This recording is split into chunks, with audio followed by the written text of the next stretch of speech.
என்ன ரீசன்னே தெரியாது. First line of treatment எல்லாமே குடுத்துருப்போம். பட் எதுலயுமே அவங்களுக்கு சக்ஸஸ் ஆயிருக்காது.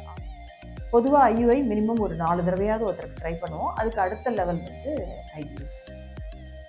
ஐயுஐ பொறுத்தவரை பார்த்தீங்கன்னா, ஃபர்ஸ்ட் ஒரு 3 மாசம் தான் வந்து ரொம்ப ஒரு கர்ப்பப்பை ஒரு கருவை ஏத்துக்கிறதுக்கு கரெக்டான டயத்துல இருக்கும் பொழுது இந்த கருவை வணக்கம், doctor Jayashree, quality cure YouTube channel. இன்னைக்கு நம்ம பார்க்க போகிற டாபிக் என்ன அப்படின்னா, இப்போ குழந்தை வேணுன்ற ட்ரீட்மெண்ட் போயிட்டு இருக்காங்க.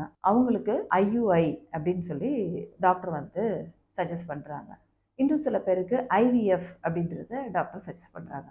ஸோ இப்போ இந்த ஐயுஐ ஐவிஎஃப்னா என்ன, அதை பற்றி தான் நம்ம வந்து பார்க்க போகிறோம். ஸோ இப்போ ஐயுஐ அப்படின்னா அதோட எக்ஸ்பான்ஷன் என்னன்னு பார்த்தா இன்ட்ரா யூட்ரைன் இன்செமினேஷன் அப்படின்னு சொல்கிறது. அதாவது கர்ப்பப்பைக்குள்ள இந்த விந்தணுக்களை உள்ள வைக்கிறது, அதுதான் இன்ட்ரா யூட்ரைன் இன்செமினேஷன். யூட்ரைன்னா அது வந்து கர்ப்பப்பைன்றது உங்களுக்கு எல்லாருக்குமே தெரியும். ஸோ இந்த ட்ரீட்மெண்ட் நம்ம யாருக்கு கொடுப்போம் அப்படின்னா, மெயினாக அந்த ஹஸ்பண்டுடைய அணுக்கள் வந்து கொஞ்சம் நம்பர்ஸ் கம்மியாக இருக்குது, இல்லைன்னா அந்த அணுக்களுடைய உந்து சக்தி, அதை நகர்ற சக்தி வந்து கம்மியாக இருக்குது, இது மாதிரி அணுக்களில் பிரச்சனை இருக்கிறவங்களுக்கு தான் ஃபஸ்ட்டு இந்த ட்ரீட்மெண்ட்டை வந்து சஜஸ்ட் பண்ணுவோம். இன்னொன்று என்ன அப்படின்னா, இன்னும் சில பேருக்கு வந்து என்ன ரீசன்னே தெரியாது. ஃபஸ்ட்டு லைன் ஆஃப் ட்ரீட்மெண்ட் எல்லாமே கொடுத்துருப்போம். பட் எதுலேயுமே அவங்களுக்கு சக்ஸஸ் ஆகிருக்காது. அவங்களுக்கும் இந்த ஐயுஐ ட்ரீட்மெண்ட் வந்து சஜஸ்ட் பண்ணுவோம். ஸோ இப்போ இந்த ஐயுஐ ட்ரீட்மெண்ட் போகிறதுக்கு முன்னாடி முக்கியமாக நாங்கள் என்ன பார்ப்போம் அப்படின்னா, கட்டாயமாக அவங்களுக்கு டியூப், அந்த ஃபெலோப்பியன் டியூப்னு சொல்லக்கூடிய அந்த சினை குழாய்கள் அட்லீஸ்ட் ஒரு குழாயாவது ஓப்பனாக இருக்கணும். அப்படி இருந்தால் தான் நம்ம இந்த ஐயுஐ பண்ணுறதுல நமக்கு சக்ஸஸ் ஆகிறதுக்கு வாய்ப்பு இருக்கும். அதே மாதிரியே கருமுட்டைகள் இருக்கணும் அவங்களுக்கு. ஸோ இந்த மாதிரி பேசிக் இதெல்லாம் கரெக்டாக இருக்குது. அதே மாதிரி ஹஸ்பண்டுடைய அணுக்கள் கம்மியாக இருந்தால் கூட மினிமம் ஒரு அளவு இருக்கணும். அதாவது நம்ம உள்ளே போடுறப்ப குறைஞ்சது ஒரு 1 மில்லியன் அளவுக்காவது நமக்கு வந்து கிடைக்கணும். அப்படி இருந்தால் தான் இந்த ட்ரீட்மெண்ட் வந்து அவங்களுக்கு சூட்டபுளாக இருக்கும்.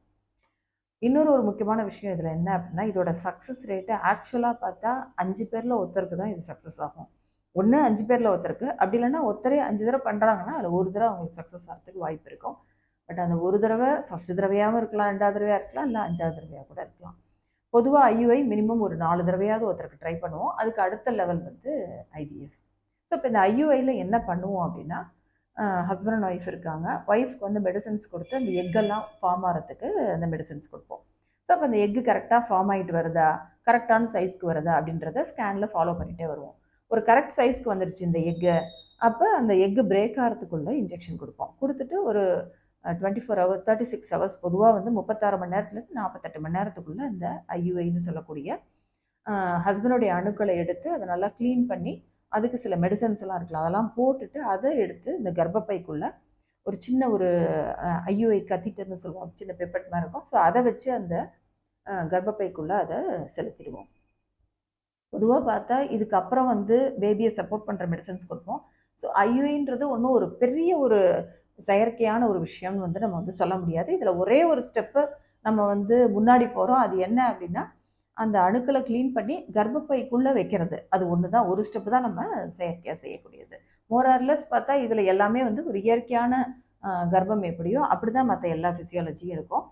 ஸோ இந்த ஐயுஐ பொறுத்தவரை பார்த்தீங்கன்னா, ஃபஸ்ட்டு ஒரு 3 மாதம் தான் வந்து ரொம்ப ஒரு பாதுகாப்பாக இருக்க வேண்டிய பீரியடு, கவனமாக இருக்க வேண்டிய பீரியடு. அதுக்கப்புறம் வந்து அவங்க மற்ற நார்மல் ப்ரெக்னென்சி எப்படியோ அப்படி தான் அவங்கள வந்து அவங்களுக்கு மெடிசன்ஸ் எல்லாமே அதே மாதிரி தான் அவங்களுக்கு வந்து இருக்கும்.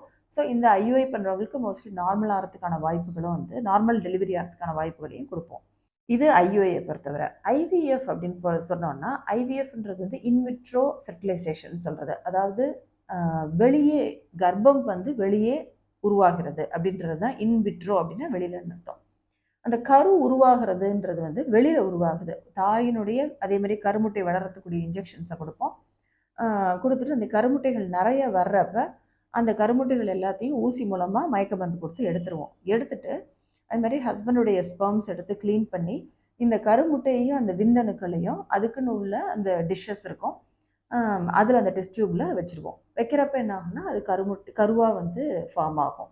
இதில் இக்ஸின்னு ஒரு மெத்தட் இருக்குது. அதில் என்ன பண்ணுவோம்னா, ஆக்சுவலாக அந்த நல்ல ஒரு விந்தணுவை எடுத்து டைரெக்டாக அந்த எக்குக்குள்ளேயே வந்து போட்டுருவோம். அப்படி போடுறப்ப அது ஒரு நல்ல கருவாக ஃபார்ம் ஆகிடும்.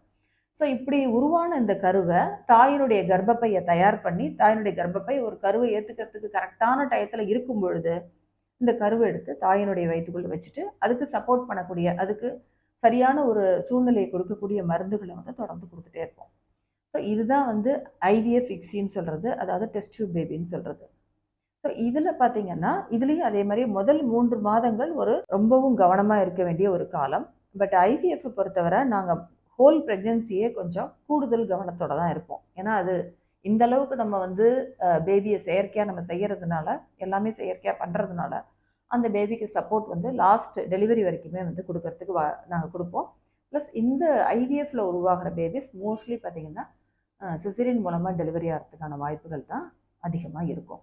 அதோட வந்து ஐவிஎஃப்ல போகிறப்ப நிறைய நேரங்களில் ரெட்டை குழந்தைகள் உருவாகிறதுக்கான வாய்ப்புகள் வந்து அதிகமாக இருக்கும். ஸோ அதுவும் ஒரு காரணம் சிசேரியனுக்கு.